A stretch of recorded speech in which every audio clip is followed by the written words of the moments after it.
Halo teman-teman semua, Assalamualaikum warahmatullahi wabarakatuh.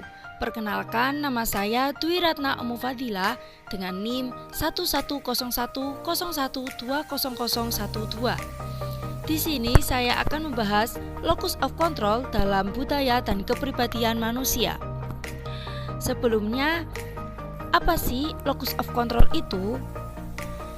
Locus of control merupakan konsep dari Rother dalam tahun 1966 yang mengatakan bahwa hasil dari perilaku mereka tergantung pada penilaian mereka sendiri atau dalam karakteristik pribadi.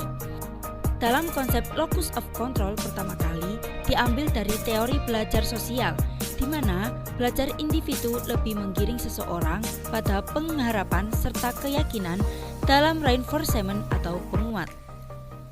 Nah, di sini locus of control itu dibagi menjadi dua, yaitu internal yang merupakan individu melihat independen yang besar dalam kehidupan, di mana hidupnya sangat ditentukan oleh dirinya sendiri, atau suatu keyakinan yang dihasilkan dari interaksi antar individu dan peristiwa-peristiwa yang terjadi dalam individu itu sendiri.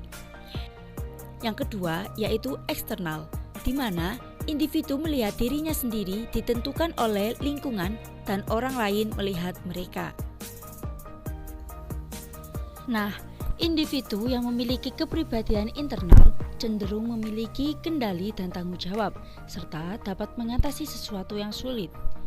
Sedangkan individu yang memiliki kepribadian eksternal cenderung memiliki kurang kontrol dan tanggung jawab, serta merasa tidak mampu mengatasi sesuatu yang sulit.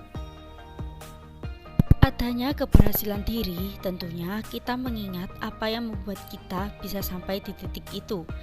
Dan sebaliknya, ada rasa ingin menyalahkan terhadap sesuatu yang membuat dirinya merasa gagal dalam suatu hal. Seperti contoh, kepribadian internal, di mana individu merasa bahwa segala sesuatu terjadi dikarenakan dirinya sendiri. Contohnya, dalam peristiwa ketika mampu mengerjakan tugas atau ujian, seseorang merasa mampu mengerjakan dikarenakan usahanya dalam belajar agar dapat menjawab pertanyaan dari ujian atau tugas tersebut. Contoh lain dari kepribadian eksternal, di mana individu merasa bahwa segala sesuatu ditentukan oleh lingkungan atau orang lain. Contohnya, dalam peristiwa berhasil dalam melakukan tugas kelompok. Seseorang merasa berhasil dalam melakukan tugas kelompok dikarenakan teman-teman dalam satu kelompok saling membantu dalam menyelesaikan tugas tersebut. Hasil penelitian locus of control dalam lintas budaya. Yang pertama, ada perbandingan kulit hitam Amerika dan kulit putih Amerika. Orang kulit hitam Amerika cenderung memiliki kepribadian lebih eksternal dibandingkan orang kulit putih Amerika. Hal ini dikarenakan adanya perbedaan status sosial ekonomi. Alasan ini lebih diperkuat dalam kasus kelompok Hispanik, di mana kendali kontrol masyarakat di sana beragam, yang memiliki hubungan signifikan dengan tingkat pendidikan dan sosioekonomi responden. Hasil penelitian yang kedua, ada perbandingan masyarakat Barat Eropa Amerika dengan masyarakat Timur Asia. Masyarakat Eropa cenderung melihat dirinya berhasil dipengaruhi dari kerja keras yang ada dalam dirinya atau internal. Sedangkan masyarakat Asia lebih melihat dirinya berhasil dipengaruhi oleh faktor lingkungan atau eksternal.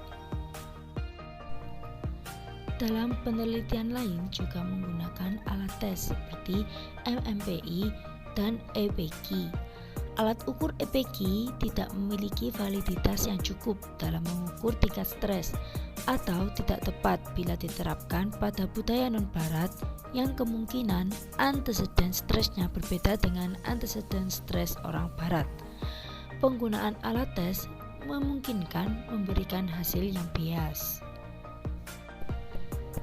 Sekian pembahasan locus of control dari saya. Terima kasih atas perhatiannya.